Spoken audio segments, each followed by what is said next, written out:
इंदिरा गांधी प्रधानमंत्री बनी पाकिस्तान से कहीं की 1966 ताशकंद समझौता, पीछे हटेंगे 1972 में बांग्लादेश को अलग कर दिया। बांग्लादेश के राज्यपाल जो थे उस समय के ना, उनको एयरफोर्स कही कि शाम 4 बजे आपका घर उड़ा देंगे, आप खाली कर दीजिएगा। खाली करके भाग गया, 4 बजे घर आके उड़ा दिए, ये दिखाने के लिए कि तुम हमारे कितने अंडर में हो कि हम बता के मारते हैं कि तुम खाली करके चले जाओ यहाँ से।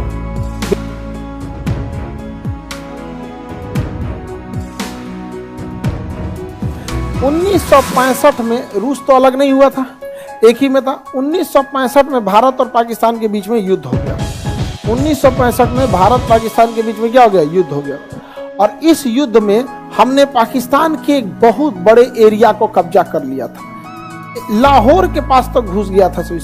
एगो स्कूल में बैठ के चाय पी रहा था, सब बाद में भी पढ़ा सबकी जनपद लाहौर करे सुसत तो नहीं, बहुत आगे तक आ गए हम लोग। और पाकिस्तान के बहुत अंदर तक भारतीय सेना पहुंच गई थी, लेकिन इसकी कीमत भी भारतीय सेना को चुकानी पड़ी थी, क्योंकि भारतीय सेना के बहुत सारे जवान शहीद हो गए थे। बदले में पाकिस्तान की सेना भी हमारे पे हमला की थी, लेकिन हमारी सेना उसने बहुत ज़्यादा एरिया कब्जा नहीं कर पाया। इस वजह से उसकी सेना में शहीद होने वाले की संख्या कम थी, लेकिन हमारे जमीन भी ज़्यादा कब्जा किया। अब इसमें रूस दबाव बनाने लगा भारत के ऊपर कि समझौता करो, क्योंकि उस समय क्यूबन मिसाइल क्राइसिस चल रहा था और रूस और अमेरिका में लड़ाई होने की संभावना थी। इसलिए रूस चाहता था कि एशिया में शांति बरकरार रहे, तो रूस दबाव बनाने लगा भारत पर, शांति करो। और इसी सिलसिले में भारत के प्रधानमंत्री लाल बहादुर शास्त्री ताशकंद गए थे समझौते के लिए, और 10 जनवरी 1966 को ताशकंद समझौते पर फाइनली हस्ताक्षर हो गया।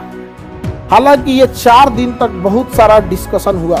भारत ने कहा कि हम सीज फायर नहीं करेंगे, लेकिन फाइनली 10 जनवरी 1966 को युद्ध के 1 साल बाद युद्ध विराम का हो गया और कहा गया दोनों सेनाएं पीछे लौटेंगी। पाकिस्तान के लिए तो कोई खास दिक्कत की बात नहीं थी, लेकिन हम लोग ज़्यादा जमीन भी कब्जा किए थे और हमारी सेना भी बहुत ज़्यादा शहादत हुई थी। हम दोनों क्या हो गए? पीछे लौट गए। पाकिस्तान को लगता है कि ये उसकी जीत थी। वहाँ के लोगों को सिखाया जाता है कि पाकिस्तान हर युद्ध में भारत से जीता है, और दुनिया में सबसे बड़े भगौड़े हैं सब कहीं ना, तो पाकिस्तान वाले 93,000 फौज सरेंडर किया है। 93,000 फौज क्या किया था? सरेंडर किया था। हम लोग उसको रख के भर पेट खाना खिलाए थे, और वो चोट्टा सब दबा के खाया था सब। हमारे यहाँ का अनाज खा गया सब 93,000 मिल के। समझ में? ऐसे थोड़े दिया जाता, हम लोग को दे देना है यहाँ पे 93,000 के बीच में 93 को रोटी फेंक देंगे, जिसको मिले खाओ, जाओ नहीं तो जाओ। नहीं समझ में आया? हम बताएंगे, हमारे पास है तो हम बताइए नहीं करते 93,000 पकड़ाया है, नहीं पकड़ाया है। अरे इतना गंगा नदी है तेन खप जाता सब कहीं। आगे बढ़े। 93,000 पाकिस्तान के सैनिक जो पकड़े गए थे हम लोग ने लौटा दिया। उसी समय पीओके को ले लिए रहते, बांध के ससुरन को कहते लोग कि ससुरा आ जाओ नहीं तो तोरा निपटाइए देंगे इसको। यहाँ पे 93,000 फौज कितनी बड़ी ताकत होती है। हमारे एक अभिनंदन पायलट पकड़ाए थे तो भारत पूरा टेंशन में आ गया था। वो तो 93,000 पकड़ाया था, सब पकड़ के कहते लोग पीओके वापस लाओ, पीओके वापस लाओ। बतैला भी ना क्या जरूरत है कि 93,000 पकड़ाया है सब। नहीं समझ में आया? खैर, लेकिन उस समय की स्थिति अलग थी। अमेरिका आ गया था युद्ध लड़ने के लिए भारत से। नहीं छोड़ते लोग तो क्या हो जाता? विवाद हो जाता, युद्ध लंबा खींच जाता है। यहाँ पे समझ में आ गया कि नहीं आ गया? ये देश के लिए बड़ी दुर्भाग्य का समय था।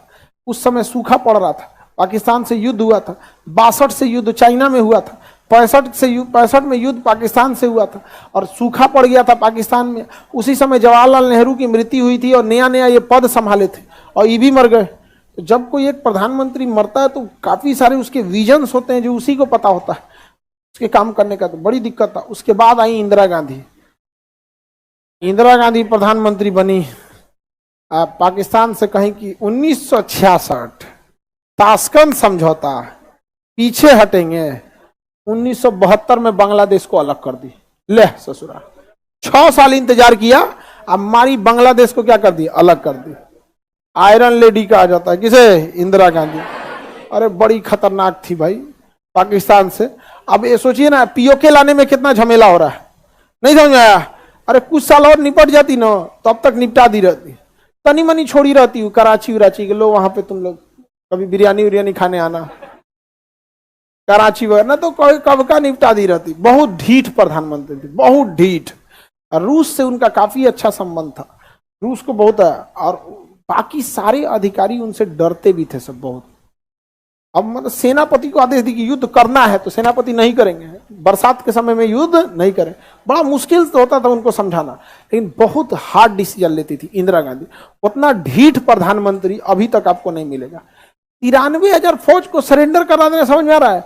अब ये सर्जिकल स्ट्राइक होता है तो इतना ना हल्ला होता है कि जिसे लगता है कि बाप रे प्रथम विश्व युद्ध जीत के आ गए, जबकि सर्जिकल स्ट्राइक जैसा सेना दिन भर में उसका काम है वही है।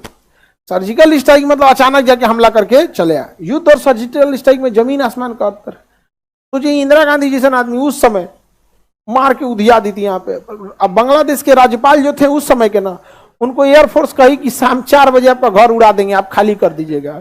खाली करके भाग गया, 4 बजे घर आके उड़ा दिए, ये दिखाने के लिए कि तुम हमारे कितने अंडर में हो कि हम बता के मारते हैं कि तुम खाली करके चले जाओ यहाँ से। बिना बताए भी मार सकते थे कि नहीं मार सकते थे। जैसे अजमल का साहब आया मुंबई में मार के चल गया चोट्टा, समझ में आ गया कि नहीं आएगा। उसको किसी ने समझा दिया था कि मासूम लोगों को मारोगे तो जन्नत मिलेगा। अब आप सोचिए एक छोटे से लड़का को भी आदमी मतलब कैसे किसी को मिल सकता है, लेकिन माइंड वॉश उसका ऐसा ना किया सब जिसका कोई हद नहीं। उठू वो भर दिया सब उल्टा सीधा, अब मार के चल दिया वहां ताज होटल में वहां पर। और भी नाम लेके मारता है सब किसका, अल्लाह अकबर करेगा, गलत बात है ना। किसी भगवान का नाम लेंगे भगवानों फंस जाएंगे। हमारा नाम लेके तुम मारेगा किसी को तो हम हो जाएंगे ना। हाँ तो ये समझिए, ये इन लोग की चाल यही